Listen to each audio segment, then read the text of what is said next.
Lieutenant Tyler Brooks had been staring at his computer screen for so long that his eyes burned. The coffee next to his keyboard had gone cold hours ago, but he couldn't look away. Something was coming through the deep space sensors at Terra Station, and it wasn't like anything he'd ever seen before. The signal was weak and kept cutting out, but it was definitely there. For 3 straight days, this strange transmission had been repeating the same message over and over. Tyler had run it through every decoder they had, and finally, something clicked into place. "Commander Walsh, you really need to see this, right?" "Now," Tyler called across the monitoring room. Commander Lisa Walsh walked over with her morning coffee, expecting another false alarm. They got a lot of those out here in deep space. Space junk hitting satellites, old probes sending random signals, solar flares messing with their equipment. But when she looked at Tyler's screen, her face went pale. The message was crystal clear. "Now, this is Vexera Prime calling anyone who can hear this. We are under heavy attack by hegemony military forces. Our defenses are failing. We're requesting immediate assistance from any friendly civilizations. Our world coordinates are attached. To this transmission, please, if anyone receives this, we need help now."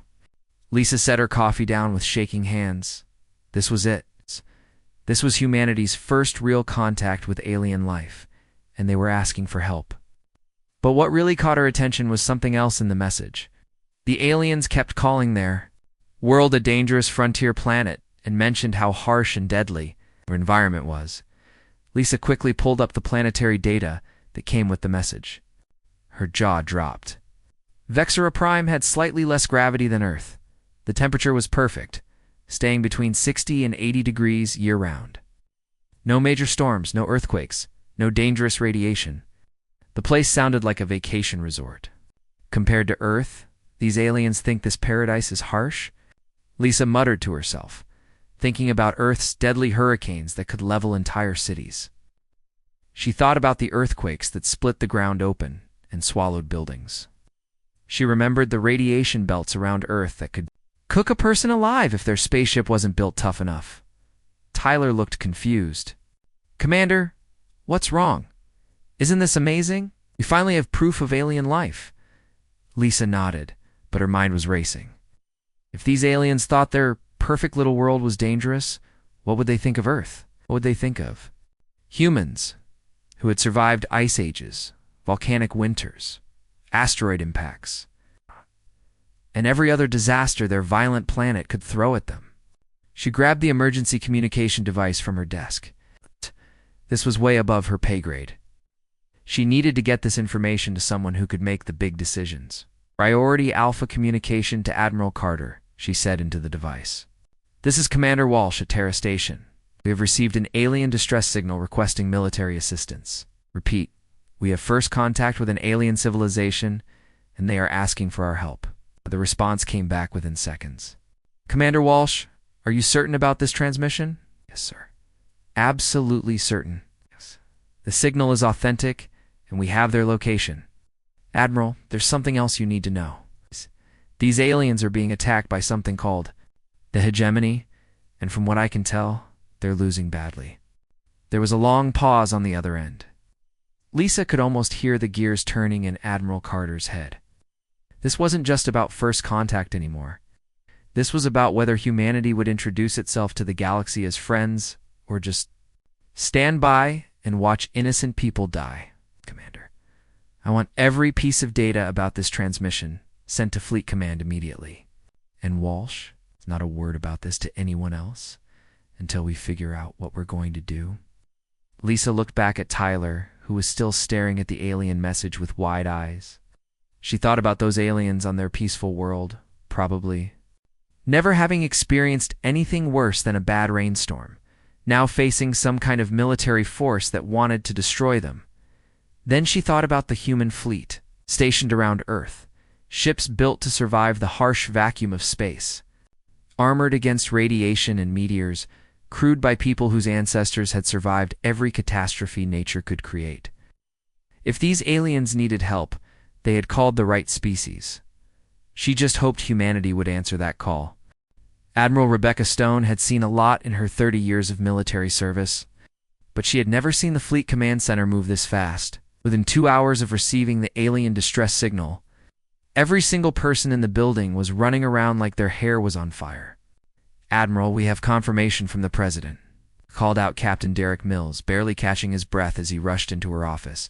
"Full authorization for military deployment. Whatever it takes to help those aliens." Becca stood up from her desk and walked to the massive window overlooking the shipyards. Down below, she could see hundreds of technicians swarming over the hulls of humanity's most powerful warships. Sparks flew from welding torches as crews worked around the clock to get every vessel combat ready. "How many ships can we get space-worthy in the next 6 hours?" she asked. 57 combat vessels, Admiral. Every single ship we have that can make the journey. The Dreadnought Carolina, the carrier groups from Luna Base, and all our heavy assault cruisers." Rebecca smiled grimly. The aliens had asked for help, and they were about to get more help than they could possibly imagine. These ships weren't built for show or peaceful exploration.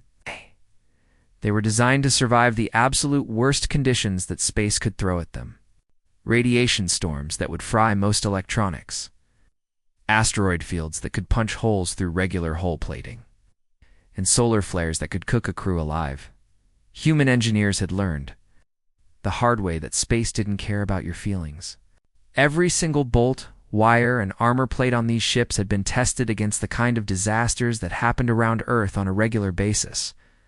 If it couldn't survive a direct hit from a house-sized chunk of space rock traveling at 20,000 miles per hour, it didn't belong on a human ship. "What about crew assignments?" Rebecca asked, as she watched a massive ammunition transport dock with the Carolina. "We've got volunteers lining up around the block, Admiral. Word got out about the alien distress call, and every pilot, gunner, and engineer in the fleet wants to be part of this mission." Lieutenant Amy Rodriguez burst through the office door with a tablet in her hands. "Admiral, you need to see this. Our deep space monitoring stations have been picking up enemy communications. The hegemony forces know we're coming." Rebecca took the tablet and read through the intercepted messages. Her eyebrows raised as she scrolled through the translations. "Listen to this," she said, reading out loud. "Unknown vessels detected approaching from Sol system. Ship configurations unlike any known design. Hull thickness appears excessive. Energy signatures suggest extreme defensive capabilities." Captain Mills looked confused. "I think our ships are too heavily armored. These are standard military vessels." "That's the point," Rebecca explained. "These hegemony aliens probably build their ships for normal space travel. Nice, safe, predictable conditions. They've never had to deal with the kind of stuff we face every day just getting out of our own solar system." Lieutenant Rodriguez pointed to another message on the tablet. "Look at this one, Admiral. They're calling our fleet the Death Armada now. They seem genuinely terrified of our approach vector." Rebecca couldn't help but laugh. The hegemony had probably never seen ships built to Earth standards. While other species might design vessels for comfort and efficiency, humans built everything like they expected it to get hit by a comet, because around Earth, that was always a real possibility. "How long until we reach the Vexera system?" she asked. 2 weeks at maximum speed, Admiral. But we're picking up more intelligence chatter. The hegemony commanders are requesting reinforcements. They're calling our ships purpose-built war machines." "Purpose-built war machines?" Rebecca repeated, looking out at the fleet again. "We just call them Tuesday." The truth was, human ships looked scary to other species because they were built by a species that lived on a planet actively trying to kill them. Every human spacecraft was designed to handle conditions that would send most aliens running for the hills. Cosmic radiation levels that required 3 feet of lead shielding. Gravitational stresses that could crush a regular ship like a tin can. Temperature swings that went from absolute zero to surface of the sun hot. "Admiral, final crew reports coming in," Captain Mills announced. "All ships ready for departure on your command." Rebecca picked up the fleet-wide communication system. Her voice would reach every single person on those 57 ships. "This is Admiral Stone. Today we make history. An alien civilization has asked for our help, and we're going to show them what humans do when innocent people are in danger. We're not going there as conquerors. We're going as protectors. Let's bring our friends home safe." The fleet began moving. Within the hour, leaving Earth behind as humanity stepped onto the galactic stage for the first time. The moment the human fleet dropped out of hyperspace, everything in the Vexera system went dead quiet. 57 massive warships appeared out of nowhere, arranged in a perfect attack formation that looked like a pack of wolves surrounding. Their prayed Admiral Rebecca Stone stood on the bridge of her flagship, the Carolina, watching the tactical display show both the hegemony fleet and the besieged planet below. The enemy ships were holding position near Vexera Prime, but something had changed. They weren't firing anymore. "All ships, maintain formation," Stone commanded into her headset, broadcasting on all frequencies. She switched to the system-wide communication channel, knowing that every ship and every planet in the area would hear her words. Her voice was calm, but carried the kind of authority that made people listen. "Attention, hegemony forces. This is Admiral Stone of the Terran Defense Force. You are currently attacking civilians under our protection. You have one chance to withdraw from this system immediately. If you do not comply, we will remove you by force." Captain Logan Hayes, commanding the destroyer Phoenix, was watching his sensor readings with fascination. "Admiral, the enemy fleet has completely stopped moving. They're not responding to our message, but they're not doing anything else either. It's like they're frozen." Stone nodded. She had expected this reaction. The hegemony had probably never seen ships like theirs before. Human vessels didn't look like anything else in the galaxy because they weren't built like anything else in the galaxy. Every single ship in the human fleet bore the scars of real space travel, hull plating dented from asteroid impacts during mining operations, armor blackened from solar radiation exposure during deep space missions, weapon systems that had been tested against everything from space debris to the occasional pirate attack. In the outer colonies, these weren't parade ships or diplomatic vessels. These were working warships built by a species that had learned the hard way that space was trying to kill you every second of every day. Down on Vexera Prime, in the underground bunkers where the surviving population had taken shelter, Counselor Nara pressed her blue face against the viewing screen. Her large, dark eyes filled with tears as she watched the human ships take defensive positions around her world. "They actually came," she whispered to the other survivors huddled around her. "We sent out that distress call hoping someone, anyone, would hear us, and they traveled across the galaxy to help us." Her assistant, a younger Vexeran named Kello, pointed at the screen. "Counselor, look at those ships. They're covered in battle. Damage, these beings. They've been fighting for a long time." Nara nodded slowly. The human vessels looked nothing like the sleek, clean ships of the hegemony or even their own space fleet. These ships looked like they had been through wars, disasters, and every kind of space hazard imaginable. And somehow, they were still flying. Meanwhile, on the hegemony command ship, General Corvin was having the worst day of his military career. He stood in front of his tactical display, staring at the human fleet with growing horror. "Analysis report," he barked at his sensor. "Officer, sir, these ships, they don't match any known design in our databases. The hull thickness alone is 3 times what we consider normal. Their energy shields are operating at levels that should burn out their power systems. Oh. But somehow they're maintaining them without. Any problems?" Corvin studied the readouts more carefully. Each human ship was giving off energy signatures that suggested incredible defensive capabilities. Their weapon systems were powered, but not locked on, which meant they were confident. Enough to issue warnings instead of just attacking immediately. "Sir," his communications officer called out nervously. "They're broadcasting again." Admiral Stone's voice filled the Hegemony Command Center once more. "Hegemony forces, you now have 10 minutes to begin withdrawal from this system. We're not here to conquer or occupy. We are here to protect the people of Vexera Prime. Do not mistake our restraint for weakness." Corvin felt his blood run cold. These humans weren't behaving like any species he had ever encountered. Most civilizations would either run away from a superior force or attack immediately. Ow. But these beings had traveled across interstellar space just to help strangers, and now they were offering their enemies a chance to retreat with dignity. Captain Hayes reported to Admiral Stone from his position on the fleet's outer edge. "Admiral, I'm picking up massive energy buildups from the human ships. Whatever these humans have for weapons, they're not like anything in our databases. The power readings are off the charts." Stone smiled grimly. The hegemony was about to learn that when you attacked innocent people, sometimes the monsters came to help. And humanity, for all their good intentions, were very good at being monsters when they needed to be. "Time remaining?" Stone asked. "Minutes until deadline, Admiral."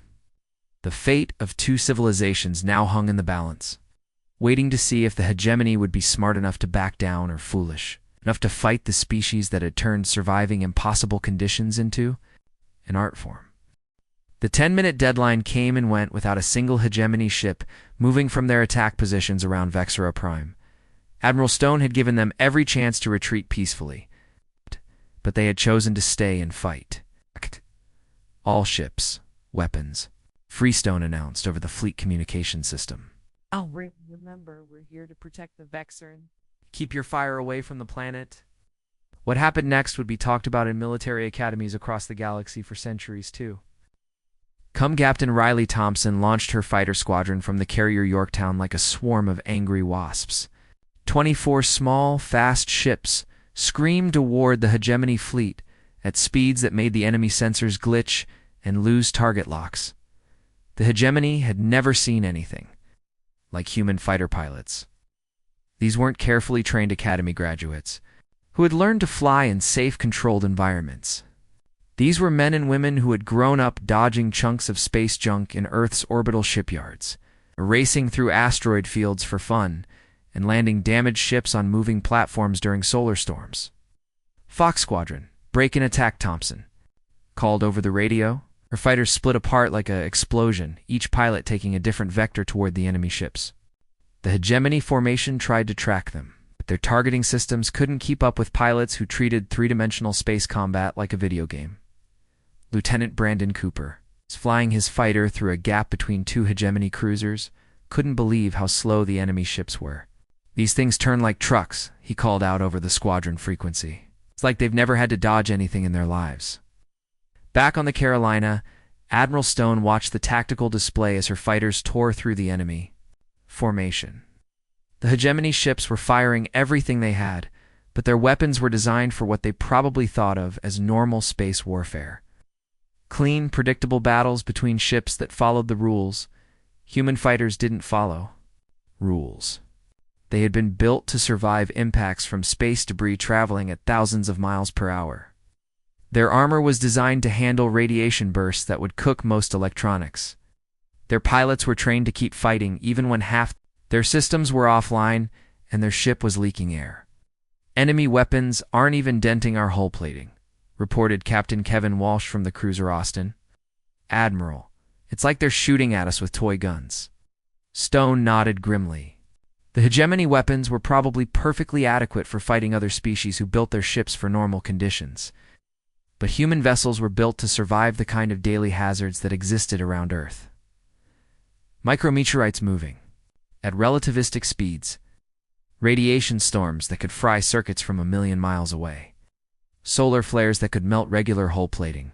The human ships didn't just survive in space. They thrived in conditions that would destroy most other vessels. "All cruisers target their main battle group," Stone commanded. "Railguns only. Let's show them what real firepower looks like." The human railguns were originally designed for mining operations in the asteroid belt. When you needed to break apart a mountain-sized chunk of rock and metal, you needed weapons that could deliver incredible amounts of kinetic energy with pinpoint accuracy. Lieutenant Ashley Davis, manning the weapons console on the cruiser Denver, watched her targeting system lock onto a hegemony battleship. Target acquired. Firing railgun. The projectile that left the Denver's main gun was just a chunk of tungsten steel about the size of a baseball bat. But it was traveling at nearly 10% of the speed of light when it hit the enemy ship. The hegemony battleship didn't just take damage, it came apart like it was made of tissue paper. "Direct hit," Davis called out. Their shields didn't even slow down our shot. Across the battlefield, the same scene was playing out over and over. When human weapons designed to handle the extreme conditions of space mining and construction were cutting through hegemony ships like they were made of cardboard. Captain Thompson's fighters were having an even easier time. The hegemony point defense systems couldn't track targets that moved like human pilots. These were people who had learned to fly by racing through Saturn's rings, dodging ice chunks the size of buildings while traveling at speeds that would make most aliens pass out from the acceleration. "Admiral, the enemy formation is breaking apart," reported Commander Patricia Brooks from her position on the fleet's outer edge. "Half their ships are already disabled or destroyed." Stone checked her chronometer. The battle had been going for less than 15 minutes. "Hegemony vessels are beginning to retreat," Brooks continued. "Should we pursue and finish them off?" Admiral Stone looked at the tactical display. The hegemony fleet was in full retreat, their ships fleeing the system as fast as their engines could carry them. Some were barely functional, limping away with massive damage to their hulls and weapon systems. "Negative," Stone replied firmly. "Let them go. Our job here was to protect the Vexorans, not to wipe out the hegemony. Maybe next time, they'll think twice before attacking innocent people." Entire battle had lasted exactly 18 minutes. 3 hours after the last hegemony ship fled the system. Human shuttles began landing in the main plaza of Vexora Prime's capital city. The blue-skinned Vexorans who emerged from their underground shelters had no idea what to expect. In their experience, when one military force defeated another, the winners usually wanted something in return. Counselor Nara stood at the front of the crowd, her heart pounding as the first human shuttle touched down. The doors opened with a soft hiss, and she braced herself for armed soldiers to march out and claim their world as a prize of war. Instead, a woman in medical scrubs stepped out carrying a box of supplies. "Hello," the human woman said through a translation device. "I'm Dr. Jennifer Walsh with the Terran Medical Corps. We're here to help with your wounded." Behind her, more humans emerged from the shuttles. But instead of weapons, they carried medical equipment, food supplies, and what looked like construction tools. Nara watched in amazement as human engineers began setting up temporary shelters for the displaced Vexoran families. Admiral Rebecca Stone's shuttle landed a few minutes later. As she stepped out, Nara could see that this was clearly the leader of the human forces. The other humans showed her respect. She carried herself with the confidence of someone used to making life-and-death decisions. But what struck Nara most was how tired the Admiral looked. Her face showed the kind of exhaustion that came from years of carrying heavy responsibilities. This wasn't someone who enjoyed war. This was someone who fought because she had to.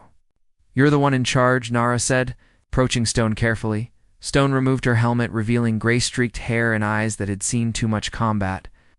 "Admiral Rebecca Stone, Terran Defense Force. You must be Counselor Nara. I'm sorry. We couldn't get here sooner." Nara stared at her in confusion. "Sorry, you traveled across the galaxy to save people you'd never met. Why would you apologize for anything?" Stone looked around at the damaged buildings and the frightened Vexoran. "Children clinging to their parents. Because people died while we were getting here. That's on us."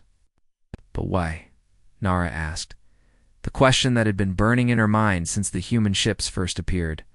"Why come at all? You owe us nothing. We're complete strangers to you." "What do you want in return?" Stone was quiet for a long moment, looking out over the plaza where human medics were already working alongside Vexoran doctors. Finally, she spoke.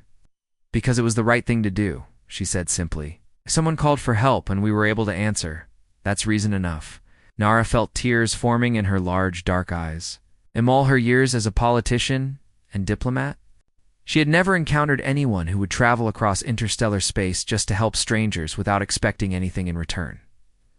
Over the next few hours, she watched in amazement as the humans proved their sincerity.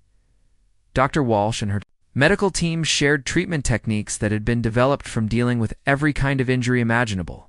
Space medicine, they called it. Methods for treating everything from radiation, poisoning to the kind of traumatic injuries that happen when ships lost pressure in deep space tack. Captain Logan Hayes, engineer leading the reconstruction efforts, was showing Vexoran workers how to build structures that could withstand the kind of disasters that humans dealt with regularly. On Earth, we have to build everything to survive earthquakes, hurricanes, and meteor impacts, he explained. Your buildings will be 10 times stronger when we're done. What amazed Nara most was watching the human and Vexoran children playing. Together in the refugee camps, the human kids were teaching the Vexaran children games from Earth, while the Vexaran children showed the humans how to make traditional toys from their homeworld. Dr. Richard Martinez, the fleet's chief psychologist, found Admiral Stone watching the children play. "Admiral, I think we just changed the course of galactic history," he said quietly. Stone nodded, still watching as a human child helped a young Vexaran who had lost her parents in the attack. "How so, Doc?" "Word of this rescue is already spreading through the galactic communication networks," Martinez explained.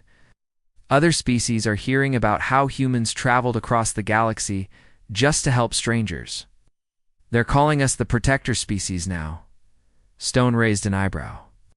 "That's a big responsibility." "Yes, it is," Martinez agreed. "But I think we can handle it. We've been preparing for this our whole lives without even knowing it." As the Vexaran sun began to set, painting the sky in beautiful purple and orange colors, Admiral Stone received word that the last of the wounded had been treated and the emergency shelters were complete. Her job here was done. Counselor Nara approached her one final time as the human forces prepared to depart. "How can we ever repay you for what you've done?" Stone smiled, the first genuine smile Nara had seen from her. "Live good lives. Take care of each other. Maybe someday, if you hear someone else calling for help, remember that someone once came when you called." As the human shuttles lifted off from Vexara Prime, carrying their crews back to the fleet, Admiral Stone looked back at the planet through her cockpit window. The lights were coming back on in the cities below, and the Vexarans were already beginning to rebuild their world. "Set course for home," she told her pilot. "Mission accomplished." The human fleet jumped to hyperspace, leaving behind a world that would never forget the days strangers became heroes. And across the galaxy, other species began to wonder what kind of people would cross the void just to help someone in need. Humanity had announced itself to the galaxy not as conquerors, but as protectors, and that made all the difference.